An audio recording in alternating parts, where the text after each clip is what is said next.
Boxed Boilers sponsors the weather on GB News. Hello from the Aurora Collection Resort here in Lapland. We're on an amazing Arctic adventure to celebrate our greatest cash giveaway, a simply stunning £85,000. And in 2026, we're giving you the chance to win it all.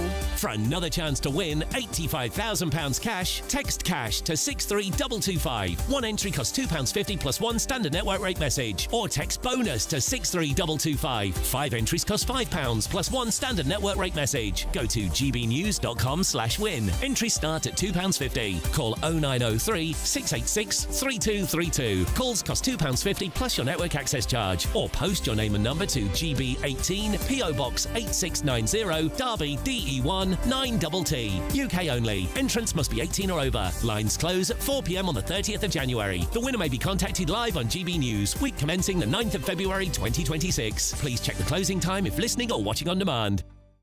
Hi, I'm Michelle Dewberry, and my show is your opportunity to cut through all the noise and dive in headfirst to some robust debates. Ideas clash. Situation, isn't it? Because the failure is... You're deliberately avoiding my point. Nothing's held back. And if you think this is the end of it, wait for more. And we do not shy away from the difficult stuff. Sometimes I want to shake people and say, if only you understood. So join me on Jubes & Kerr weeknights at 6 p.m, only on GB News, Britain's news channel.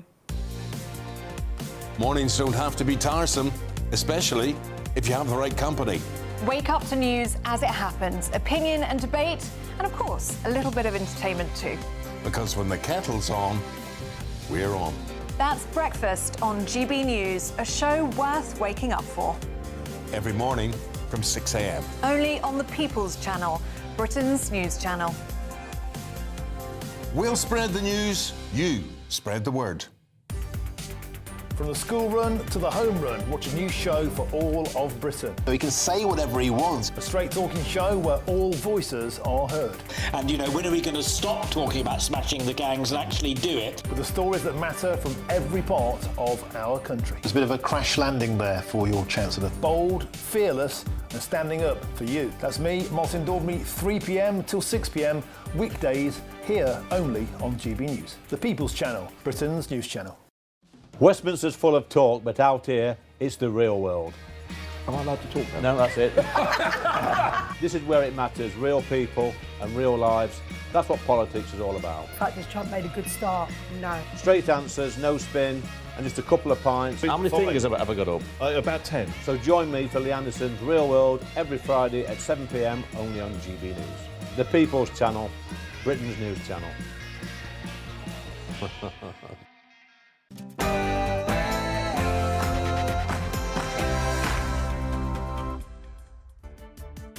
Hello, good evening. It's me, Jacob Rees-Mogg, on State of the Nation tonight. The choices we've made will mean more people will begin to feel positive change. The Prime Minister is on borrowed time. Labour's approval has sunk to 11%, with 70% of voters expressing disapproval. Historic lows that have ended previous premierships. The Prime Minister talks about turning a corner and breathing new life into politics, but this is a government in denial, incapable of leading. The country will suffer, and Labour ministers seem too wet to challenge him. Also tonight. I love AI. Do you use AI? Absolutely. Do you use ChatGPT? Do you know ChatGPT? Are politicians being replaced by artificial intelligence? A surge in written questions to the government, with some MPs increasing submissions by 20-fold. Ministers now suspect AI may be behind it. Is parliamentary scrutiny becoming a numbers game? Plus... That man is not allowed in my pub. Get out of my pub. Go on. Get out of my pub. Labour launches another attack on pubs, reportedly considering cutting the drink driving limit, as particularly rural residents worry it could mean just one drink takes them over the limit. With pubs already closing at a rate of one every day, is Labour killing off the great British pub? Also, the government is finding more ways to be offended, considering rewriting a 50-year-old law over the term invalid carriage for mobility scooters. Ministers say it's outdated, but proposals include higher speed limits for scooters, heavier wheelchairs, even tandem devices on pavements. Is this modernisation or simply searching for things to be offended by? State of the Nation starts now.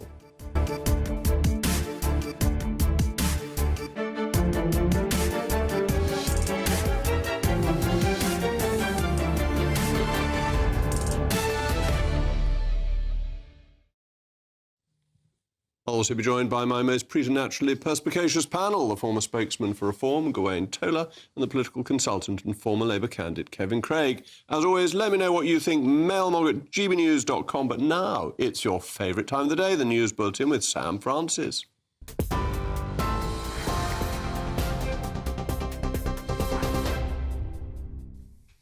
Jacob, thank you, and good evening to you. Just after 8 o'clock, well, the top story, the UK has confirmed it backed a US operation to seize a Russian-flagged oil tanker in the North Atlantic, targeting what ministers call Russia's covert shadow fleet.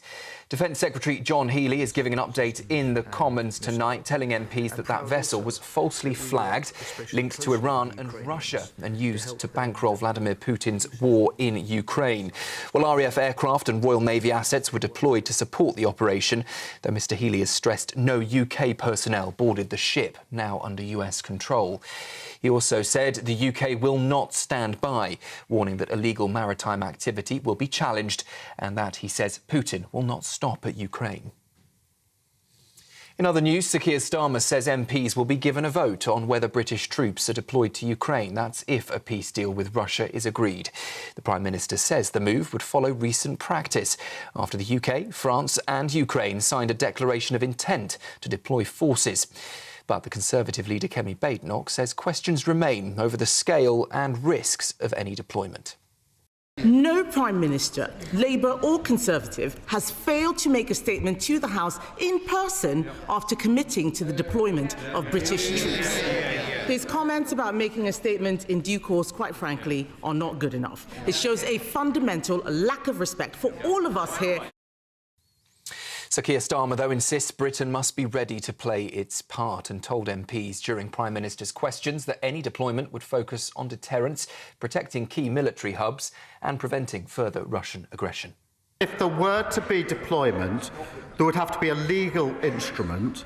Mr Speaker, deployment would only be after a ceasefire to support Ukraine's capabilities, to conduct deterrent operations and to construct and protect military hubs. Mr Speaker, there will be a statement to the House at the earliest opportunity. If there were a decision to deploy under the agreement that was signed yesterday, then I would put that matter to this House for a debate beforehand and for a vote on that deployment. That is consistent with recent practice, and I'll adhere to that. Donald Trump has doubled down on his claim that the United States needs Greenland, refusing to rule out the use of military force to take control of the territory. The US president says annexing the self-governing island is a matter of national security, insisting he's very serious about the plan. European leaders, though, and Greenland's Prime Minister have pushed back sharply, with former UK Defence Secretary Ben Wallace warning that any attack would signal the demise of a large part of NATO. Mr Trump has long voiced his ambition to bring Greenland under US control, reigniting tensions among Western allies. Nigel Farage has unveiled Leila Cunningham as Reform UK's candidate to challenge Sadiq Khan in the next London mayoral election. The Reform UK leader made the announcement at a London press conference today, underneath the banners declaring London needs reform. Mr Farage called May's local and devolved elections the single most significant set of electoral tests before the next national vote.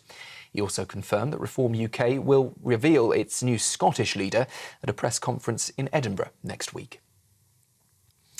And a recap of that breaking news we brought you in the last hour or so, that former England forward and manager Kevin Keegan has been diagnosed with cancer. Newcastle United saying that Keegan was admitted to hospital with ongoing abdominal symptoms and will now undergo treatment. And posting on social media, the club said, "King Kev, we're with you every step of the way," adding it hopes for a full and speedy recovery. Messages, of course, from across the sporting world are already pouring in for Kevin Keegan.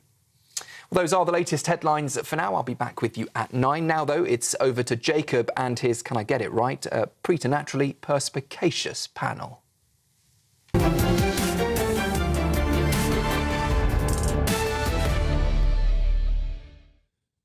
Welcome back. Well, Sam always gets it right. That's what you expect from GB News. The Prime Minister is on borrowed time and he is in denial. Labour approval rating has sunk to 11%. 70% of voters disapprove of the government. The numbers are even worse than those of my friend Liz Truss. The only times a Prime Minister has reached ratings as bad as this, it has led to their resignation. Rishi Sunak, just weeks into office, sunk to -63.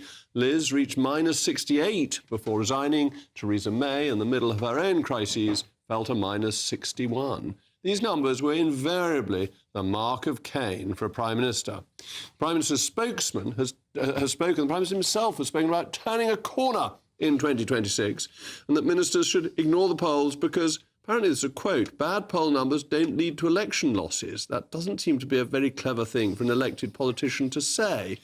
But nonetheless, he can frame it as a fight for the political soul of this country. But the numbers reflect a government that is on borrowed time. The tactic of attacking reform and Nigel Farage has failed since it began. Even today, the Prime Minister took less than a minute to attack reform during Prime Minister's questions. By saying I hope all colleagues had a happy Christmas. It probably feels quite a long time ago now, but not for reform, of course, because today is the day that they celebrate Christmas in Russia. It's not even a very funny joke, but it's a sign of weakness that you make that sort of jibe at your political opponents. It's not about policy. It's just a cheap crack. Anyway, this has gone beyond a routine dip in popularity, which many prime ministers suffer from and some of them recover from. But when 70% of voters express their disapproval, it's not a wave they can expect to ride out just with time and patience. History shows it tends to get worse, not just for the prime minister, but more importantly for the country. Voters won't be paying attention to fine speeches or promises to turn a corner. They'll look at a government that failed to lead at every turn and that has no pith or moment, a government that has lost the trust and confidence of the public. And most importantly, this means Keir Starmer and his ministers end up being incapable of governing. It just drifts. So the Prime Minister can't continue. He is in office, but not in power. And it is the country that suffers. As always, let me know what you think. Mail Mogg at gbnews.com. But I'm very pleased now to be joined by the Head of Research at Merlin Strategy, Julian Galley. Julian, thank you for joining me. What do you read into these polls? And if you were advising Keir Starmer on his strategy, how would you advise him to get out of this mess? Yeah, so if I was reading into these polls, I'd say they're obviously very bad news for the Labour government. And they're actually very similar to what we were seeing in the Theresa May years, the Rishi Sunak years, where for an extended period of time, over several months, even a year or two, the government was on dire approval ratings, whether that's 11% for Keir Starmer, with net -59, or net 61, net 63 for Rishi Sunak and Theresa May. And the issue with these approval ratings is, to answer your second question, there's very little that the government can do. When a government would have a good week, so for example, Keir Starmer had a fairly good success with America's trade deal when Donald Trump came to visit, you would then be hit with several scandals where any small, minute increases in the polling that you've seen have been totally wiped out and even reversed by something like the Mandelson issue or what happened with Angela Rayner resigning. And that's what Rishi Sunak faced as well. And the way to turn it around is firstly by uniting the party and pushing forward a united front, which is incredibly difficult for Keir Starmer to do at this moment. And secondly, show some progress and delivery on the policies which matter to people, which is cost of living, immigration, and the NHS. Just one thought on that, that the thing that changed with Theresa May is that she went and Boris Johnson came in, and the Tories went from their worst election result in the European elections in 2019 to winning with a majority of 80. Does changing the leader offer Labour some hope? That is what I think a lot of Labour members will be thinking at this moment in time. I think that's what MPs are looking at, and that's why popularity of people like Andy Burnham matters so much to this current Labour government. I think looking at lessons learned from the Conservatives, I think people will also look at who became the darling of the members, such as Robert Jenrick or Boris Johnson, by resigning on principle. And what we could see is more Labour rebellions, more MPs taking a stand against the government, which we already saw on welfare, which we could see on more controversial policies such as immigration, which are not appealing to the left of the party. And if I offer one further thought, when John Major was coming to the end of his term in office, all the policies that mattered were actually doing quite well. The economy was going well, unemployment was coming down, it was all quite buoyant. But because the government had already become so unpopular, it didn't make an iota of difference. Do you think Keir Starmer has reached that John Major point where whatever he does, it's impossible to get it back? I think there is a problem at the moment with the messenger that Labour have for their government. We see it in focus groups where people have switched off. People don't believe Keir Starmer is honest. And I think at that point, it's very hard to gain the trust back. What we see in focus groups is people repeatedly mentioning the winter fuel allowance, a policy that's now been reversed. But the principle of going against pensioners, of going against something which wasn't in the manifesto straight away after getting into government, has really stuck with voters. And it's mentioned time and time again in focus groups. And it's really hard to take away that brand image once it's already in the minds of voters. Well, Julian, thank you very much. I'm now going to go to my panel, Gawain Taylor and Kevin Craig. Kevin, I'll give you the chance to go first. It is difficult. Now, personally, I don't think that Keir Starmer is a dishonest man at all, but voters do. How do you overcome that? How would you be advising him to overcome that? I think the way to counter the current numbers is the parts of what Julian, who just spoke very eloquently, that I would agree with are, it is about good party management, and it is about delivering in the key areas, but also communicating to people better. The fact is, and it's interesting you said about some areas, the John Major government, whether it's falling interest rates, improvements in the NHS, falling net migration, interest in wages, school improvements, fixing the homes of our armed forces. There are a long list of things if government's doing that I could say are delivering on the manifesto. But the numbers in the polls are bad, and here's an exclusive. It's going to get worse this year, right? And the local election results, I think, will be inevitably bad for Labour because it won't be turned around by May. The Prime Minister, Rachel Reeves, Wes Streeting, those around them, deliver in core areas, keep party discipline, improve living standards, and I believe that things will turn. But people mustn't panic, Jacob. Do you think the Downing Street operation is working? There was the article in the Sunday Times saying that they get distracted by minor issues that are popular with celebrities and they're not focusing on the big issues. Would you advise the Prime Minister to let his Foreign Secretary do the travelling and stay at home and concentrate on domestic affairs? Well, I've heard this narrative, but I think foreign policy, I mean, the first priority of this government, as you know, because you've served in cabinets, is to protect its people. So I have no issue with the fact that the Prime Minister's been very involved in foreign policy. I love the fact that we have a strong relationship with the United States of America. I think it bodes well. I feel safe for me and my family that the Prime Minister is who he is currently for this country. But, Jacob, Labour has to do better at discipline in Parliament and delivering on the manifesto, and I believe that things will turn, because I believe that there have been mistakes, but actually you have a government committed to capitalism, better living standards and good public services, and I think that's where the British people are at. When ministers and prime ministers say we've all got to unite, isn't that the point at which it's a bit late? That isn't unity a consequence of success rather than the harbinger of success? Well, what a great question, but you've lived this. Well, that's my point. Right, you've lived it, and you were very active because you believed with every fibre of your being that you weren't happy with the direction of your party, and that was more important than discipline. What we learnt in the Labour Party, with all its faults, is that the British people do not like chopping and changing. Politicians are put there to serve. They're granted that privilege by people. And Keir was given a 5-year mandate, whether others like it or not. And that's when he should be judged. That seems to me to be a very good point, that Keir Starmer has a 5-year mandate from the British people. He does. And here's the thing.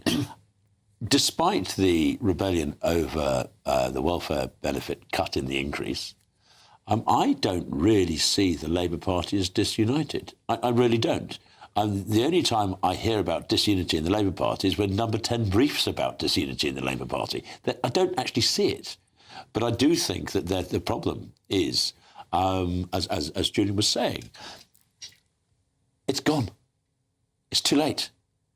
If you talk to people up and down the country, and I go around the country a lot, people have just given up on this Prime Minister. And you say the country doesn't like chopping and changing, but the move from Theresa May to Boris Johnson was absolutely a change that was approved of and supported. The problem the Labour Party has, it doesn't have a Boris. It doesn't have somebody who grabs the public attention and is perceived to be somebody who can change the world. Do you mean by that somebody who's going to lock the country down? No. I mean somebody. I don't mean Boris's policies. Lie about. You know full well. I don't mean Boris's policies. I mean his ability to grab the public attention and take things forward, not the policies. Isn't Angela Rayner the most charismatic figure in the Labour Party? Which is why I suspect somebody who isn't Keir Starmer had her taken out. Basically, it was not in Keir Starmer's interest to have Angela Rayner knocked out in the way she was. I think it was in the interest of other people who have ambitions. Where you make a fair point, if I can say, where Gawain makes a fair point, what he's, on the serious matter, what he's alluding to is this perceived question of charisma and showmanship and cut through, right? But the British public, when Labour was granted this large but shallow majority, they'd had enough of turbulence right under the Liz Truss years. And for all the people who say Boris was a great communicator, I would advocate that he wasn't a brilliant administrator and applier of detail. Some people think that Keir is boring and bank manager-like, and that on the telly you don't get the feeling of him in person. I'd agree with that, but I think we need that steady presence. Well, all right, we're going to have to move on, but thanks to my panel in a moment. I love AI. Do you use AI? Absolutely. Do you use ChatGPT? I like AI too. It tells you your questions are brilliant and so clever, and that cheers me up. Anyway, a surge in written questions to the government seems to be coming from AI, with some MPs increasing submissions 20-fold. Ministers think it's AI behind it, but some their answers may be AI as well. So is any of it serving any useful purpose? Is it just a numbers game?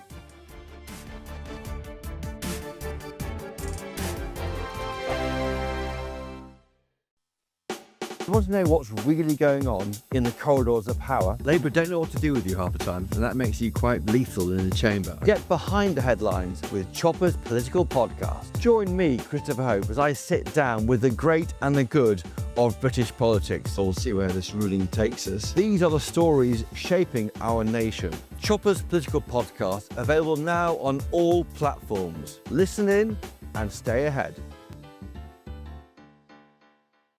This is GB News, Britain's news channel. So it comes down to money, doesn't it? Always follow the money, follow the money. And, you know, big tech is a big business. It is a very, very powerful industry.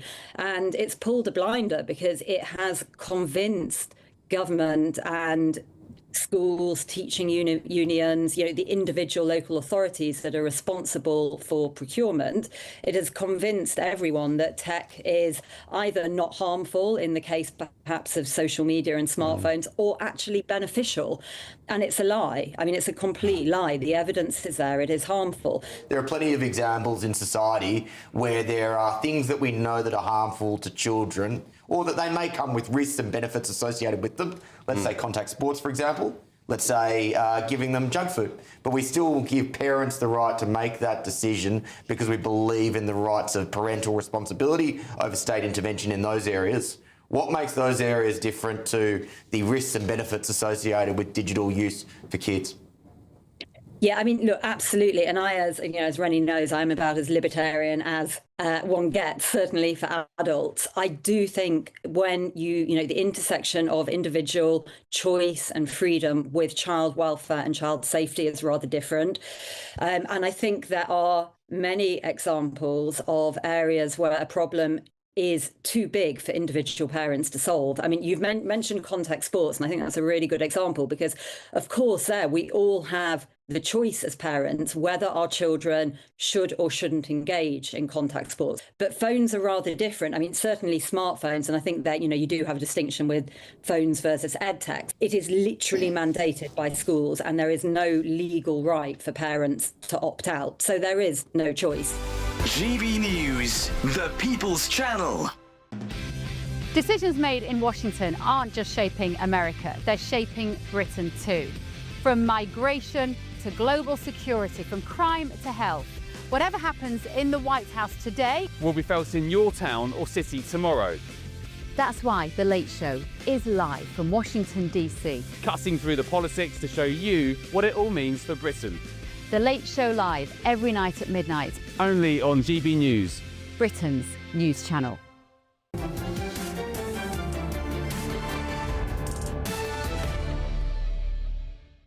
Well, welcome back. I'm still Jacob Rees-Mogg, and we were talking about Labour being in denial, whether it's swimming in the Blue Nile or the White Nile, I don't know, and your mail mogs have been coming in. Susan says, can Donald Trump take the UK, Chagos Islands, the Falklands too? Anything would be better than Labour under Starmer or any of their ministers. I'm not sure I'd like to be ruled by Donald Trump in this country. I think the King might disapprove.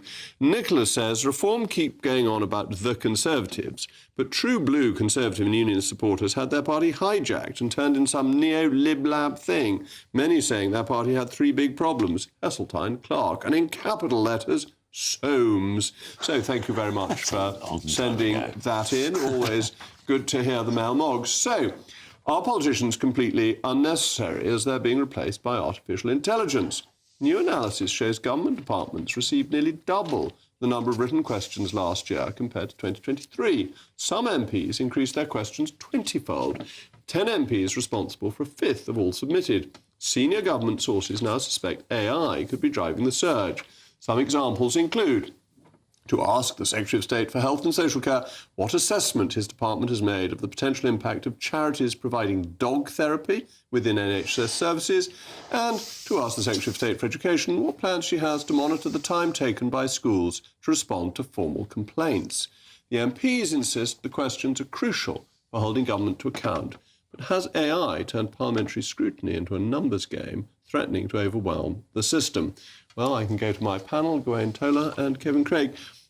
Kevin, let me come again to you first, because for once I'm being quite sympathetic to the government. That it seems to me written questions are a very important part of parliamentary scrutiny, but they need to be used in a sensible and targeted way, not just to show that you're a busy Lib Dem MP. I think that's a very fair question. I mean, I'm very supportive of a review of the numbers of questions that MPs can ask, but I do understand why they're so useful to MPs, because you ask a question, no doubt you did this in your many years of service, you table it, you get the answer back, a tailored letter goes out to the voter and they know that you've been thinking about them. But why are MPs, they're not going to not use AI. 8 seconds it took me earlier, I put in, give me a list of Jacob Rees-Mogg's biggest achievements and failures in UK government, and I got 700 words in 8 seconds, OK? Right. Now, you have to review it, OK? But that's the tool at the disposal of MPs. But I'm in favour of a limit to these questions, but a good, assiduous constituency MP is going to use them because that's part of their role is to use that function to hold the executive to account. Oh dear. No? I remember in the European Parliament where people were asking questions. This is before AI, and the European Parliament decided that asking questions, too many questions, was a bad thing. And I sort of understood, but I didn't. Now, the problem is I don't think these questions are derived from AI. I think they're derived from constituency inquiries. But now there's a sort of almost a race to the bottom. We have to be social workers. We're not politicians. We're social. We have to service every single letter that comes to us. In fact, if AI was used, a lot of those questions could be answered without going to the government and the ministry and asking them. You could answer the questions through AI and get back to your constituent without troubling the parliamentary question system, actually. So if you want to use AI, use it to not trouble the system and come back with sensible responses, having reviewed the answers, of course. Yeah. So, no, I think the problem is that there are now tables of how many parliamentary questions they work for you. They work for you. You're graded. Have you worked hard? And a modern politician is, have you worked hard? Is, have you sat your fat arse on a green bench for many hours? Have you asked lots of parliamentary questions? That is not necessarily the real job of a politician, an MP. That's social work, not politics. I think you meant obese posteriors. That's I think what I mean. Ofcom wouldn't so much like, so I apologise. I apologise very much who for didn't talking like that about that. phraseology. I mean, I think written questions are very important, but that MPs have to use their own filter. That you can't just chuck everything you get asked by a constituent into a question to show that you're working. And they don't show MPs are working because sometimes they're just done by assistants. Well, indeed, and it's not necessarily guaranteed, as you infer, that the MP's had anything to do with it. He or she may not have even drafted it, chased up the response, got it, then drafted the letter to the constituent. But they are. I just understand why they're being used because, you know, the scrutiny, and it's, you know, showing that they're working. But I'm really specifically, I think this was a great story for you to choose, Jacob. I'm really in favour of considering a limit so that they're used very judiciously. Well, I used to go into the table office in person to put my questions down because I then wrote a better question that was more focused at getting the information that I wanted. I very rarely emailed them in because if you send in a generic question, you get a generic answer. And departments get so many questions that they can't answer every question as well as even they might like. But they have to answer the more specific questions. So I always found going in person with the table office, and the table office are brilliant. But I think every single email that goes to many MPs' offices becomes a parliamentary question because it's an easy way of getting off their desk rather than thinking about it. Just take the email, turn it to PQ, send it in. And it doesn't pass the brain as it goes from one to one. I remember one glorious question that I said, this is European Parliament, where one MEP asked the European Commission if they'd have any thoughts about the fact that the mirror in the ladies' changing rooms in Marks and Sparks on Oxford Street was slimming. And when this person had bought clothes, having watched this, what is the European Commission going to do about the slimming mirror in the Marks and Sparks on Oxford Street? It does become difficult when MPs become an all-service bureau. I confess I once had somebody ring up my office to get the telephone number for visiting Buckingham Palace, which we duly provided. But it's not necessarily an MP's job. You can find it out yourself. We had better move on. Thank you as always to my panel, because what we've coming next is this. That man is not allowed in my pub. Get out of my pub. Go on. Get out of my pub. Well, that was, of course, in Somerset, as Labour launches another attack on pubs, reportedly considering cutting the drink driving limit, as particularly rural residents worry. With pubs already closing at a rate of one every day, is Labour killing off the great British pub?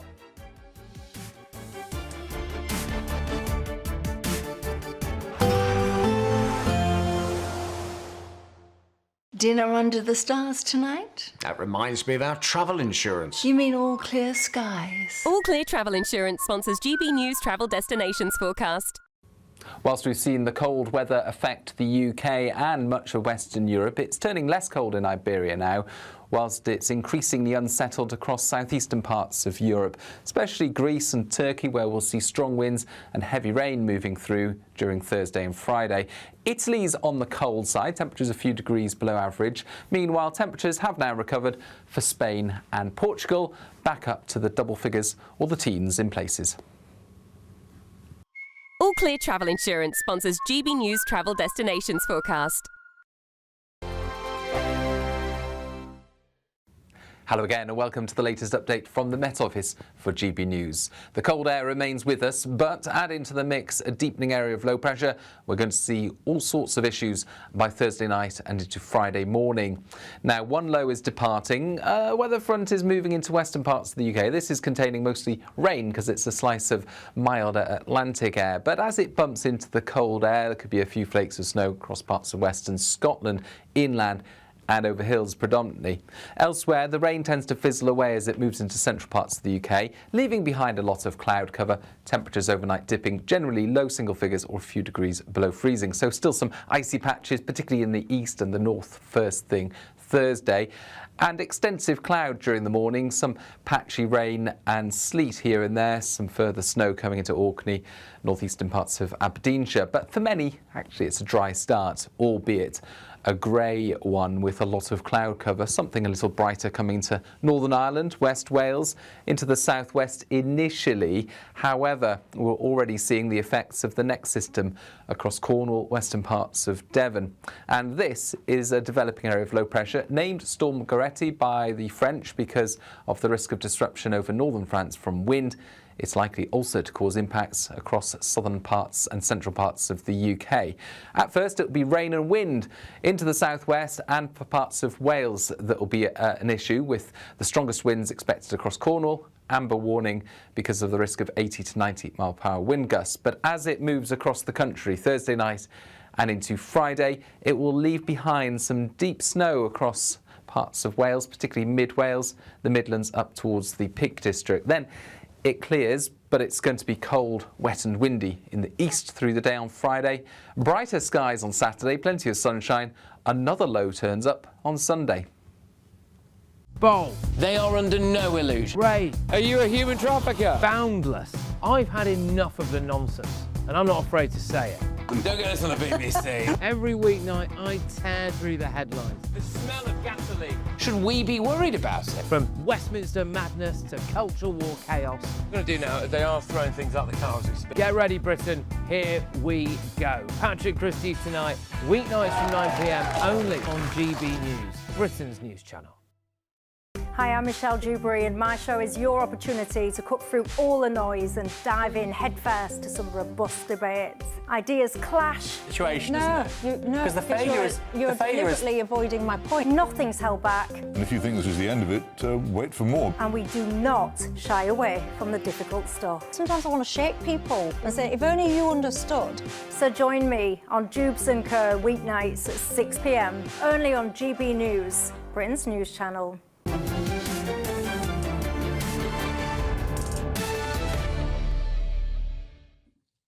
Labour has launched another attack on pubs, considering cutting the drink driving limit in England and Wales, which could make one drink too many before getting behind the wheel.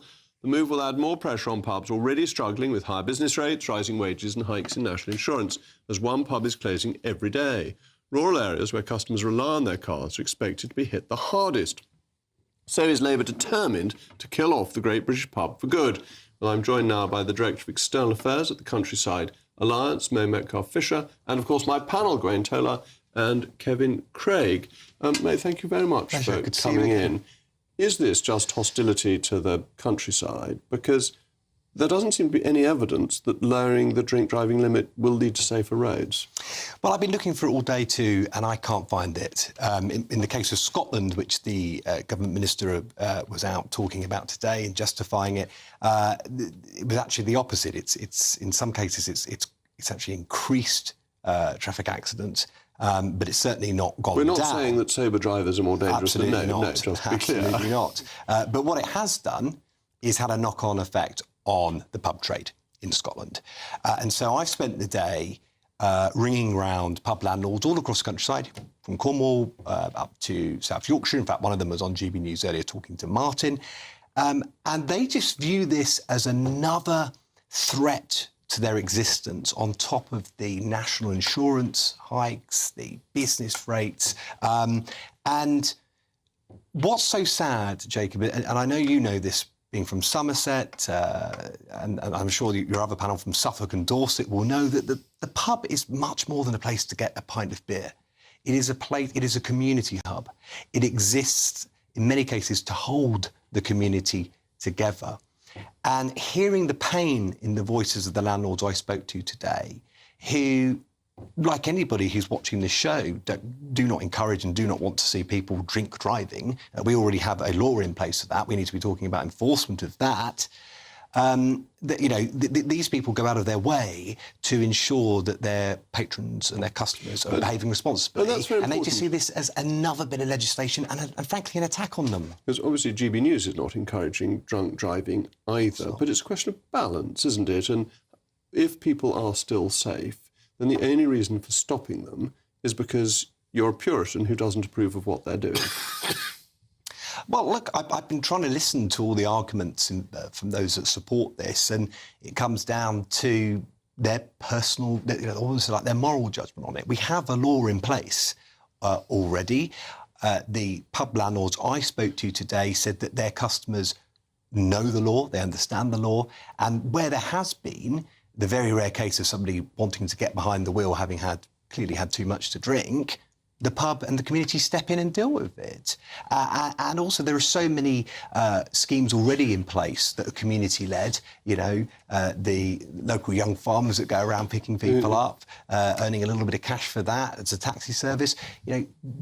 I personally don't think it's a priority in the countryside. And when countryside pubs are struggling the way they are, really... I mean, Gwen, isn't this a problem with government at the moment, that they like to tighten laws rather than enforcing the existing law? Well, yes, I think there's a couple of things that really struck me about this. The first was this morning, watching the Transport Minister, Lillian Greenwood, say, why can't people take taxis? Why can't they take public transport? Come to rural Wiltshire, my dear. Please come to rural Wiltshire and get yourself a taxi or a bus. It ain't happening. And it shows the complete lack of connection with the countryside. But the other thing is, we've had this level of alcohol blood level, 35 points, since 1967, my birth year. And I feel it's after me because I like pubs, I like beer, and I like the countryside. Oh dear!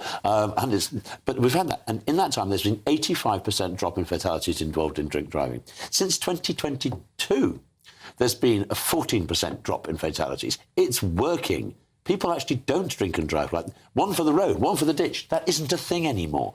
And so we don't need this. So why are they bringing it in? I looked through all the legislation, all the other bits of this legislation, not just the drink driving limit, everything else this afternoon. And I noted that we have the highest amount of alcohol you're allowed to drink in Europe. Then I noticed that all the other regulations, safety regulations, well, you can't have GB different from Northern Ireland, and Northern Ireland has EU rules, so we've got to be in alignment with the EU. So that's what this is about. It's not to do with road safety. It's not to do because that's happening anyhow. The accidents, the number of fatalities, the number of collisions are dropping significantly, even now. And you've got cars who are so much safer than they were. What it is about alignment of the EU rules. Take a look at the legislation. Take a look at the regulations they're consulting on. It's all about being the same as Northern Ireland, which essentially means, with the framework, being the same as the EU. Kevin, we already have some of the safest roads in the world with the policies that we've had, as Mo was saying. Why do we need to do this when there's no evidence from Scotland that would make things any safer? Well, there's a whole number of things being... I think the idea that this is being characterised by your intro on the channel today and some of the things that were said by our friend from the Countryside Alliance, like a war on pubs. The Labour Party that I know is very well aware of the importance of pubs to our communities. Most of constituency Labour parties, when they go out campaigning at the weekends, they meet in the pub to start and they meet in the pub to finish. And Labour in the countryside... It was a very strong lobby of rural Labour MPs, led by Jenny Riddell Carpenter in Suffolk Coastal, that were very influential in the very sensible review to inheritance tax on farms that happened a couple of weeks ago. And as part of this, there are issues around young people, which is why there's changes coming into proposed to young people and when they get their licence, to elderly and their site being reviewed. I think there is contestable evidence about would it be better that the level of alcohol was lower? Is that a bad thing? Is there evidence to say that would increase? There's no evidence to say it makes them better. But is there? I think alcohol and driving. Do they mix? Okay. Can I think you've raised a very, very interesting point about how fundamentally you regulate. Do you regulate on a precautionary basis that it could be safer? Yeah. Or do you have to have evidence to say that before you take away somebody's freedom, you must show it's safer? Now, I would go for the latter view, though I understand the argument for the former view. Yeah, I mean, I think it's a good point, and I do want to acknowledge the financial pain and worry that is being felt by a lot of pubs. I mean, I wouldn't want to dismiss that. Discussions are ongoing, right this week and next week.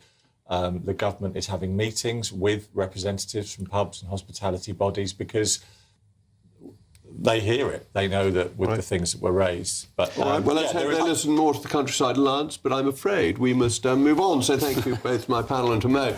In a moment, the government is finding more ways to be offended, considering rewriting a 50-year-old law over the term invalid carriage for mobility scooters. Is this modernisation or simply searching for something to be offended by? Plus, is the full English breakfast at risk of extinction?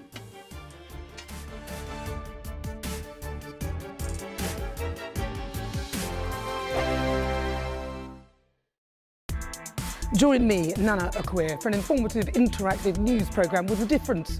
It's fun. No, he didn't say that, Dave. I'm so surprised. I think there's an element of truth to that. Join me from 3 p.m. every weekend, only on GB News, Britain's news channel. From the school run to the home run, watch a new show for all of Britain. So he can say whatever he wants. A straight-talking show where all voices are heard. And, when are we going to stop talking about smashing the gangs and actually do it? With the stories that matter from every part of our country. There's a bit of a crash landing there for your Chancellor. Bold, fearless and standing up for you. That's me, Martin Daubney, 3 p.m. till 6 p.m, weekdays, here only on GB News. The People's Channel, Britain's news channel. Westminster's full of talk, but out here, it's the real world. Am I allowed to talk now? No, that's it. This is where it matters, real people and real lives. That's what politics is all about. In fact, has Trump made a good start? No. Straight answers, no spin, and just a couple of pints. How many fingers have I ever got up? About 10. So join me for Lee Anderson's Real World every Friday at 7 p.m, only on GB News. The People's Channel, Britain's news channel. You want to know what's really going on in the corridors of power? Labour don't know what to do with you half the time, and that makes you quite lethal in the chamber. Get behind the headlines with Chopper's political podcast. Join me, Christopher Hope, as I sit down with the great and the good of British politics. We'll see where this ruling takes us. These are the stories shaping our nation. Chopper's political podcast, available now on all platforms. Listen in and stay ahead. Decisions made in Washington aren't just shaping America, they're shaping Britain too. From migration to global security, from crime to health. Whatever happens in the White House today will be felt in your town or city tomorrow. That's why The Late Show is live from Washington, DC. Cutting through the politics to show you what it all means for Britain. The Late Show live every night at midnight. Only on GB News, Britain's news channel. Britain deserves a newsroom that puts the facts and your voice first. Well, and that's what you get on GB News. Lively debates, lively conversation. And we're not afraid to hold power to account. And each other. So join me, Andrew Pierce. And me, Miriam Cates, for Britain's Newsroom, weekdays from 9:30 on GB News. At GB News, we love to hear from you, our loyal community. So drop us a line at gbnews.com/yoursay. There, you can talk to each other and also to the presenters live on air. gbnews.com/yoursay, because GB News is your channel, Britain's news channel.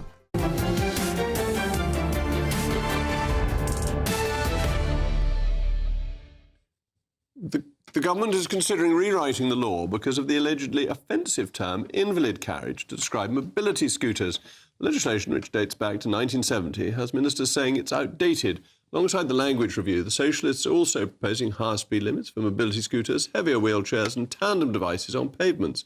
So is this simply entering the modern world or a hunt for more ways to be offended? Well, my panel is still with me. And Gwen, I'll give you the first bite of the cherry. Increasing the speed limit of motorised scooters, of invalid carriages, as I like to call them now, I've discovered that's what their name is. That seems perfectly sensible. It slightly sets up limit. Increasing the speed limit. Are they going to be breathalyzable as well? Yes, it is. You're not allowed to be drunk in charge of an invalid carriage, I don't think, or a horse. Yourself. But they can't breathalyse you if you're drunk in charge of a horse, I don't think. Because they can't reach. But, no, look, it's language. People will use the language they wish to use.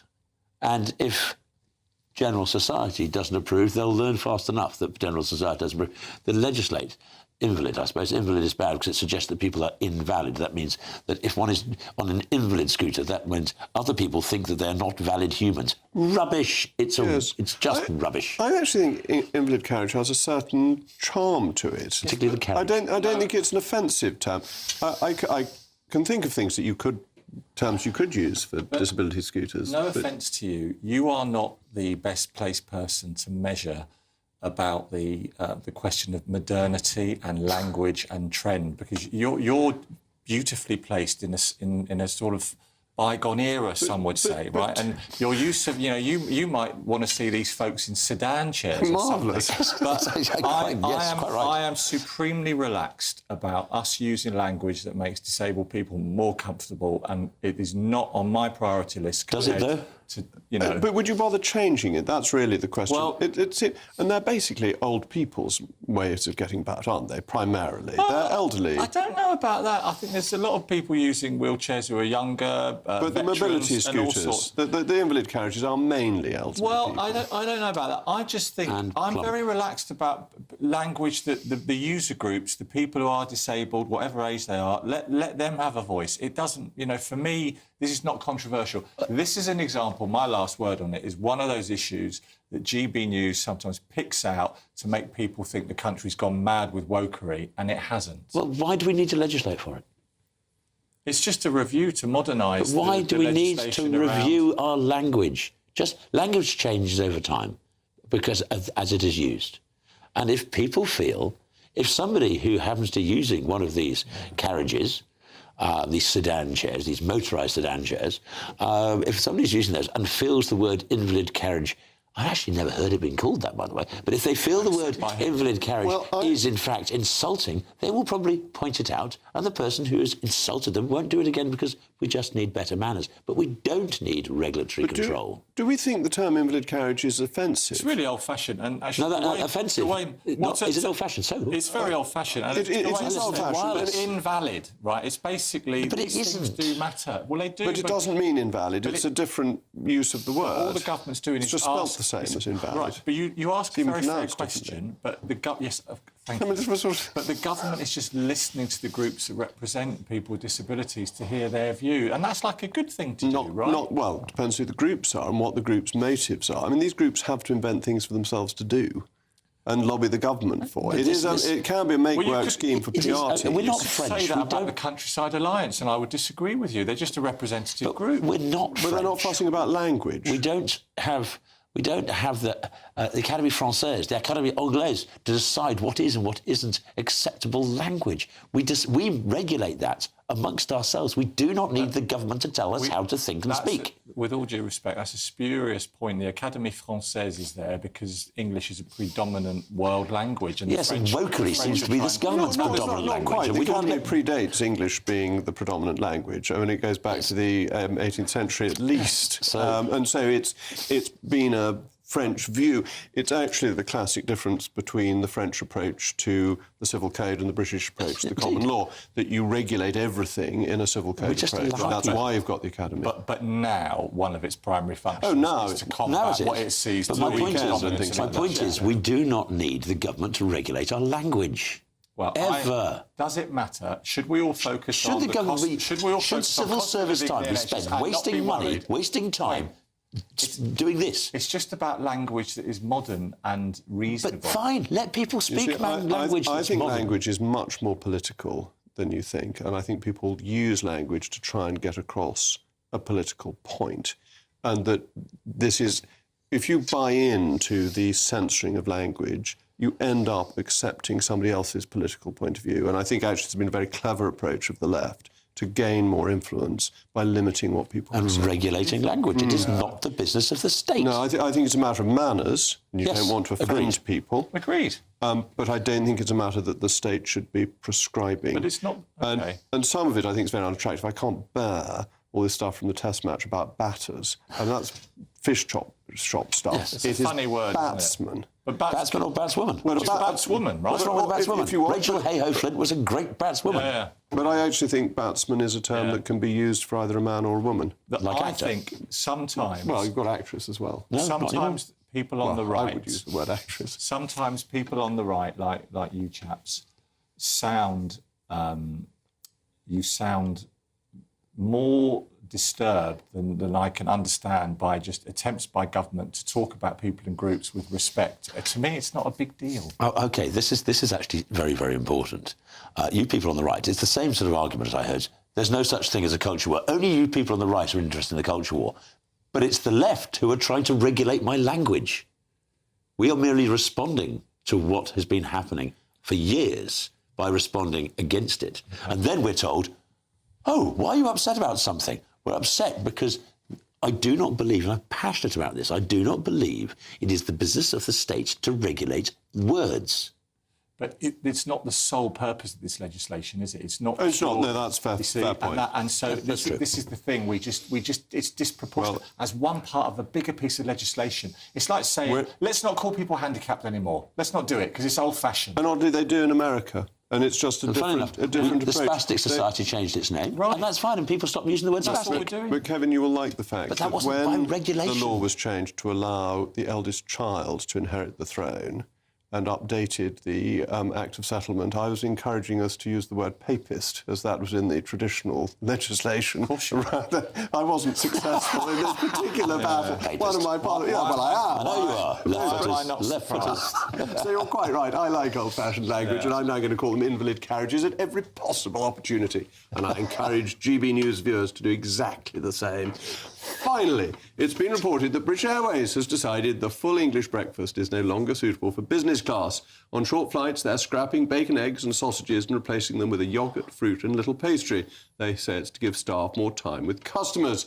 GB News' Andrew Pearce has been at the receiving end of this, telling his 350,000 Twitter followers, once dubbed the world's favourite airline, at British_Airways' idea today of generous hospitality on a 3-hour flight from Malta, 2 plain biscuits and a plastic cup of water. Not even a cup of tea. How the mighty have fallen. 20 years ago, BA served a cooked breakfast to a whole plane going to Manchester. Now it's too much to grill a sausage if you're north of the border. So perhaps it's time to save your bacon and find an airline that will feed you like a king and raise a toast to the full English before our traditions are fried forever. Actually, the British Airways breakfast was always absolutely disgusting. I hated it, so I'm not too sorry it's going. Anyway, that's all from me. Up next is the one and only Patrick Christys. Patrick, what is on your programme this evening?